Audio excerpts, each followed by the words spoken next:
Imagina que te encuentras de camino a tu casa, a tu escuela o a tu trabajo, o simplemente estás de paso por tu camino habitual, cuando de repente ves a lo lejos a un hombre corriendo mientras se acerca a ti. A priori no se te hace raro, pues los corredores citadinos abundan.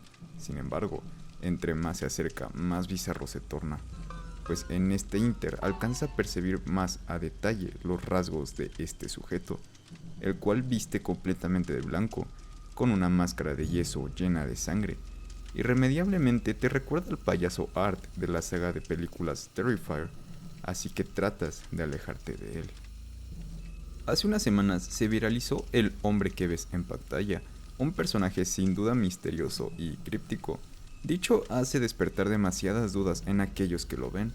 Si no has escuchado sobre este hombre, básicamente se tiene la información de que es un sujeto vestido completamente de blanco, con una máscara en teoría de yeso, con agujeros en los ojos y boca, que está manchada de un pigmento entre café y rojo alrededor de la boca, como si tuviera sangre brotando de dicha. Además de que este personaje se ha visto por Coacalco, Tultitlán, Avenida Texcoco y Eje 3. Sin embargo, a pesar de que lleva muy poco tiempo siendo viral, eso no lo ha exentado de que sea rodeado por muchos mitos y rumores que desmentiremos en este video sobre el famoso hombre blanco del Edomex. Comenzaremos con los mitos más populares acerca de esta persona. La más popular es donde se dice que es un indigente que padece de sus facultades mentales y que suele salir a la calle a correr, perseguir gente, robar cosas de los tianguis o simplemente cosechar el terror en el Estado de México. Se habla de que posiblemente se trata de un asesino en serie inspirado totalmente en el atuendo de Art el payaso. Prueba de ello son las manchas de sangre en su máscara, la cual igualmente tiene mucho parecido con la máscara del personaje anteriormente mencionado. Este hecho ha empujado a que algunos lo empiecen a apodar como el Terrifier mexicano. Otro de sus apodos es el Kiko. También se ha llegado a crear la teoría de que no es solo una persona, sino tres individuos diferentes con el mismo atuendo. Esto se teoriza por la lejanía entre las localidades donde se le ha visto recientemente. Usualmente se le ha visto corriendo sobre la vialidad muy cerca de los autos que pasan, y dicen que en ocasiones se ha llegado a aventar sobre dichos automóviles.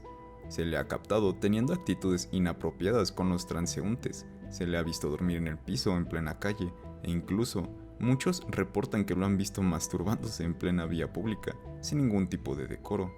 Incluso se ha llegado a rumorear que se alimenta de animales vivos.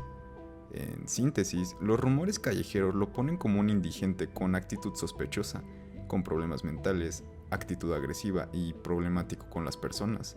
Ah, y otro detalle, su frase habitual es Feliz Navidad, sí, así como escuchas. De la nada, le desea Feliz Navidad a las personas con las que se topa en sus recorridos. Pero, ¿todo esto es cierto? Bueno, hasta hace unos días lo único que teníamos para comprobar o desmentir estos testimonios eran irónicamente más testimonios. Y digo hasta hace unos días porque recientemente la cadena ADN 40 indagó más sobre el caso y dio con la señora Guillermina Mejía, madre de este sujeto, haciéndole una breve entrevista donde cuenta más detalles del caso y de su hijo. Su nombre es Marco Antonio, tiene 47 años de edad y sufre de esquizofrenia paranoide diagnosticada desde los 19 años. Su madre indica que recientemente Marco tomó un gusto constante por el color blanco. Pintó su cuarto, su televisión, DVDs, radios, etc. del color blanco. Todo su alrededor se tornó blanco por la obsesión que Marco tenía por este color. Además, Marco tiene estudios, es licenciado aunque no sabemos exactamente de qué. Es conocedor de la música y tiene la habilidad de tocar diversos instrumentos, como el piano, la guitarra y el violín, y a su vez realiza partituras. Guillermina comenta que tiene guardadas muchas de estas partituras. Y aunque su madre no conoce a ciencia cierta el motivo por el cual su hijo porta un traje tan especial y singular, ella cree que es por el sol, ya que a su hijo no le gusta quemarse con el sol, pero tampoco le gustan las gorras. Entonces una solución pragmática para el buen Marco fue cubrirse la cara con tela blanca.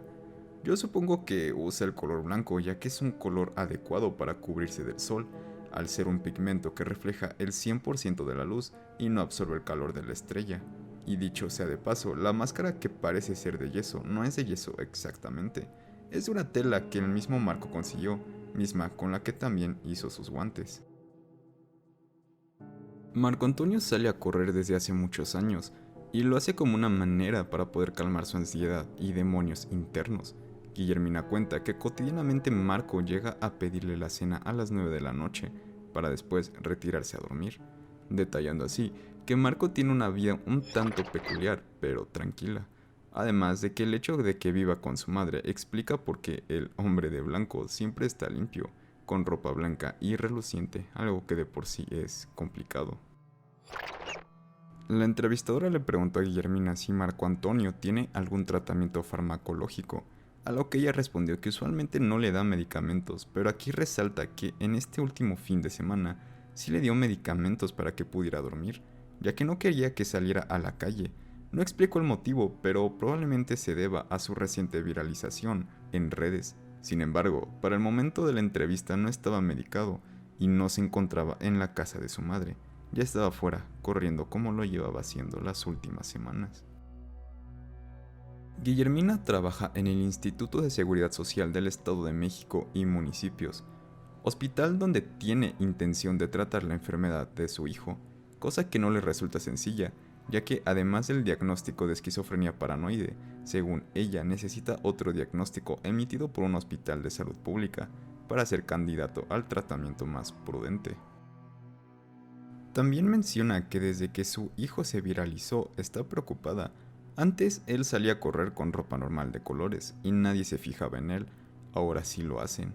No entiende la curiosidad sobre su hijo, cuando él es normal, hasta donde cabe.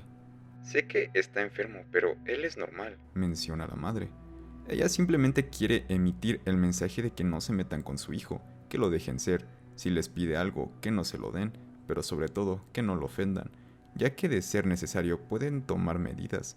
Dice que él todavía tiene mamá, hermanas y sobrinos, él no está solo. Y eso fue todo lo que la madre dijo en la entrevista. Ahora, me gustaría hacer hincapié en lo que mencionó sobre las personas que lo molestan. Es decir, si para alguien sin trastornos mentales ser molestado ya es algo incómodo, para alguien como Marcos con esquizofrenia paranoide, el hecho de ser molestado o perseguido es mucho más intenso, ya que las personas con esquizofrenia se sienten extremadamente desconfiadas, perseguidas o con sentimientos de grandiosidad, o sienten una combinación de estas emociones, y si activamente alguien se dedica a molestarlos, te puedes imaginar el riesgo que eso implica. Y sobre esto casi todos los comentarios están de acuerdo. Si Marco es una persona inofensiva, no veo necesidad de cuestionar o entrometernos en su estilo de vida. Sí puede parecer algo aterrador en primera instancia, pero hay que recordar que no se trata de un personaje de una película de terror, ni de un asesino serial, como los que ya hemos detallado en este canal, sino que es un señor que vive tranquilamente con su madre, que a veces está medicado y a veces no, pero en general solo está ensimismado sin buscar ningún conflicto. Hay testimonios de que sí, a veces habla con la gente o dice cosas fuera de lugar, pero ninguna me resulta particularmente ofensiva o aterradora. Todo lo contrario, como cuando dice Feliz Navidad. Aún así, su madre también me parece una persona honorable que acompaña a su hijo a pesar de su enfermedad y que ha sabido administrar pacíficamente la solución, y recalco la palabra pacíficamente, porque Guillermina deja correr libremente a Marco, mientras otros casos como el de Irenea Alonso resultan más aterradores. Nea es una señora con esquizofrenia que lleva más de 40 años encerrada en un cuarto aislado por parte de sus familiares. Y aquí no estamos para juzgar los métodos a los que se vio orillada la familia de Nea por falta de instituciones de salud mental en su estado, pero si hacemos una comparación entre Nea y Marcos, considero que Marcos tiene oportunidad de ser él mismo y de tener una libertad, a pesar de su esquizofrenia. Si quieres que hagamos un video sobre el caso de Nea, deja tu comentario y sin duda lo haremos en un futuro cercano. En fin, este caso ha llamado la atención de muchas personas y no dudo que sigan saliendo videos grabando a escondidas a Marco o incluso que surjan otras versiones de El Hombre de Blanco. Ya conocemos internet y es algo que puede suceder con mucha facilidad. Si el video fue de tu agrado, considera dejarnos un like o un comentario si quieres complementar o corregir la información aquí presentada. Igualmente te invitamos a checar nuestro canal, pues encontrarás videos muy parecidos a este, y si estos son de tu agrado, podrías considerar suscribirte para saber con exactitud el momento en el que actualizamos con nuevo contenido. Si nos estás escuchando en una plataforma de audio, te invitamos a dejarnos una review para ayudarnos a posicionarnos de manera más eficiente. Esto fue el podcast El Iceberg y te deseamos una noche oscura.